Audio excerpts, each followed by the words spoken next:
Some people dig for bones, others dig for truth. I do both. I'm Dacian, and this is Barren Bones.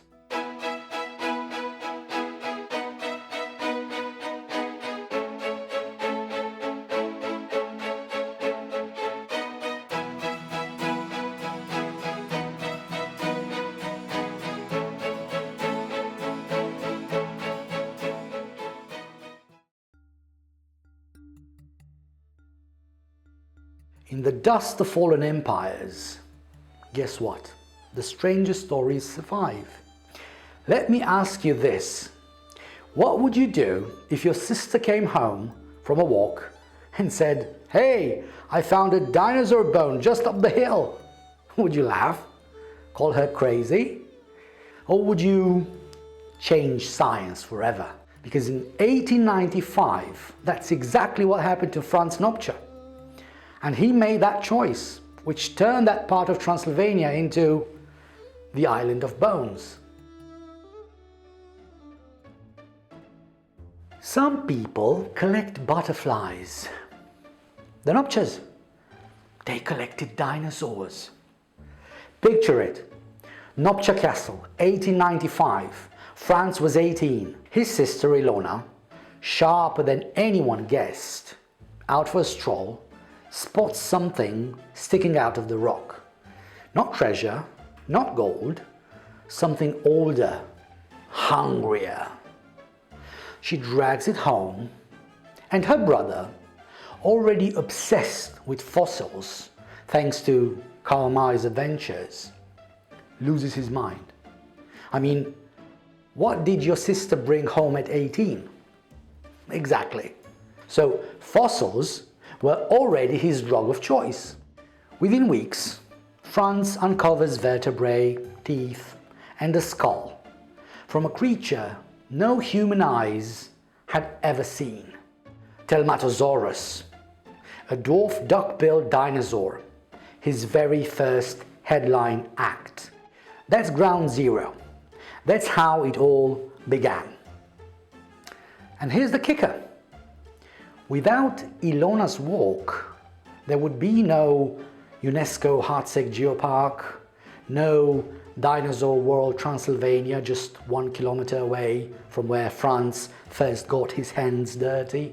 Even the newly restored Nopcsa Castle owes part of its magic to that moment. All those attractions, all that science tourism, it all started with Ilona taking a walk. A sister, a skull, and a spark. That's all it took. History's funny that way. Now let me ask you something. How do you break into science if you don't have a degree yet? Do you A. wait politely, B. write angry letters, or C. crash the party with dinosaur skulls in your suitcase? Franz picked C. At 22, he was already lecturing in Budapest and Vienna, flexing bones in front of professors twice his age. And he didn't stop there. He proposed that the Hațeg Basin wasn't just rich in fossils, it was an ancient island now folded into the Carpathians, and the creatures living there were shrinking to survive. Dwarf dinosaurs. Can you imagine the looks he got in the 1900s when he said that? Today, it's textbook evolutionary biology.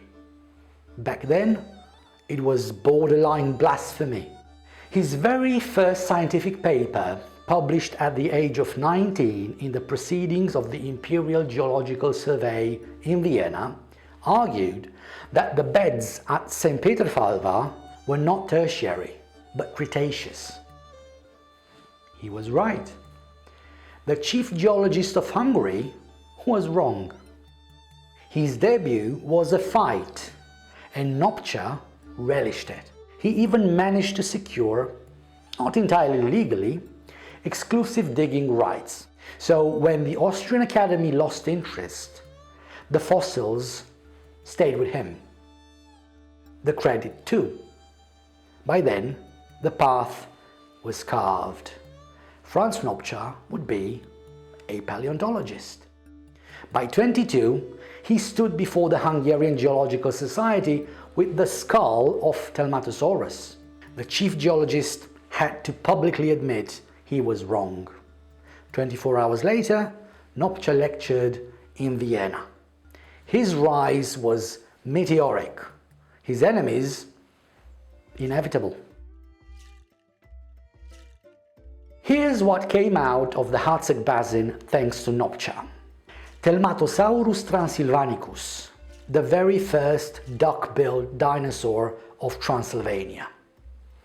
Struthiosaurus transylvanicus, an ankylosaur, an armored tank of a dinosaur. Dinosaurus dacus, a small sauropod, later renamed Magyarosaurus dacus by his friend von Huene. Mochlodon robustum, later revised as Zalmoxes robustus. Rhabdodon. Nopcsa helped refine its classification from Transylvanian finds. Calokivotion bayazidi, a late Cretaceous turtle with a name that sounds like a spell.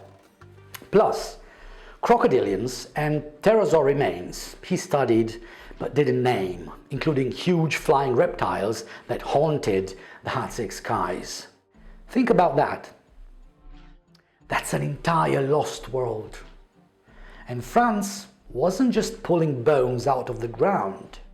He was mapping it too, writing the first Hațeg geological monograph, creating the first integrated geological paleontological studies of Transylvania, and treating fossils as stratigraphic tools, not just curiosities. That's routine today. In the 1900s, it was heresy. He wasn't just digging dinosaurs. He was digging the science of dinosaurs. Nop-joke. So Nopcsa walks into British Museum at 29, rearranges fossil bones and leaves. No one stops him. Before it was cool, he was unhinged. This is actually a true story, because of course with Franz it wasn't all charts and maps. He had a flair for chaos, so there had to be drama. By 25, he'd published dozens of papers, having excavated several new species of dinosaurs on his estate. At 29, he strolls into the British Museum, looks up at their prized Diplodocus and says, "That toe bone is upside down." What does he do? Ask politely for permission? Nope. He climbs up, yanks it out, flips it, shoves it back in. Imagine someone doing that today at the Louvre to the Mona Lisa. Security would tackle you in seconds. But there's the kicker. He was right. That was the Nopcsa brand. Part genius, part chaos, 100% unignorable. Always just enough brilliance to justify the madness. Let's call it the Nopcsa way. Truth over etiquette, fossils over manners. Now let's get to his masterstroke. Nopcsa noticed something bizarre about Hațeg dinosaurs. They were tiny, mini sauropods, fun-sized ankylosaurs, duckbills that looked like they'd been shrunk in the wash. Were they babies? Nope. Franz had the microscopes and the nerve to prove otherwise. He studied bone slices, inventing paleohistology before the word existed.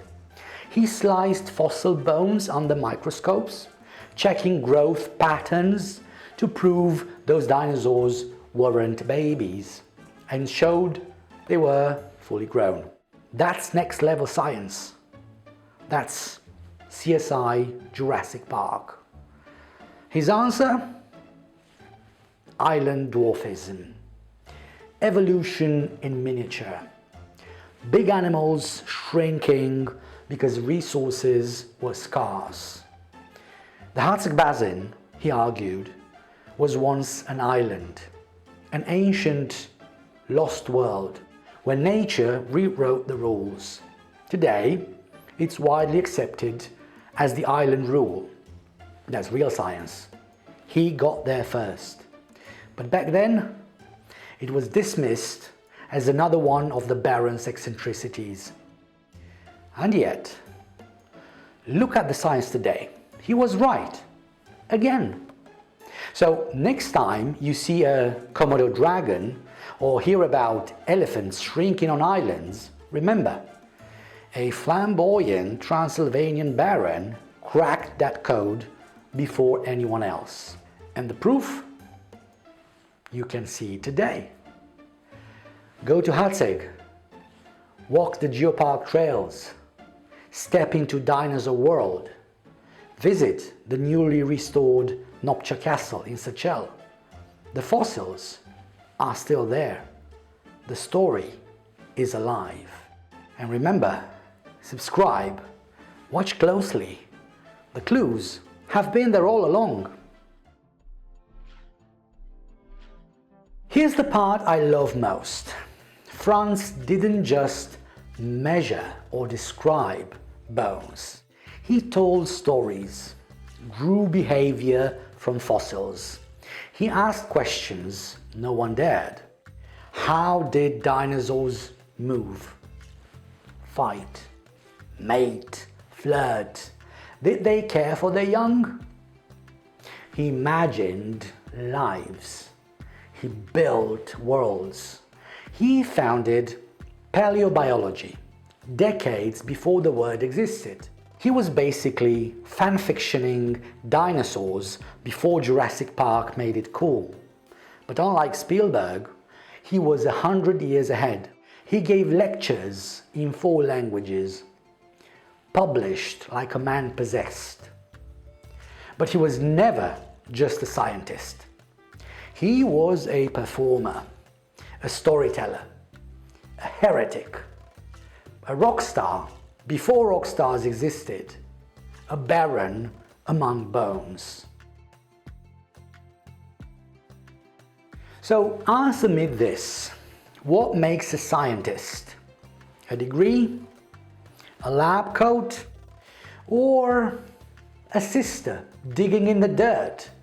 A skull in your hands? And the audacity to argue with every authority in Europe? Franz Nopcsa didn't wait for permission. He let the fossils speak. And when they spoke, they changed Transylvania. Today, Hateg is UNESCO territory. It's a geopark, a business hub, a castle reborn.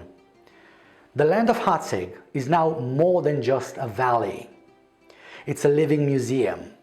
It's jobs, tourism, UNESCO pride, all because of one eccentric baron who thought small dinosaurs were a big deal.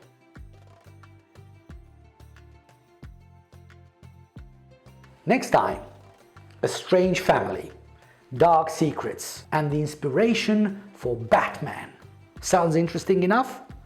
Join me for the next NOP-Chapter and solve the mystery. Ashes to ashes, fossils to memory. This is Baron Bones. I'm Dakian. Sunny days.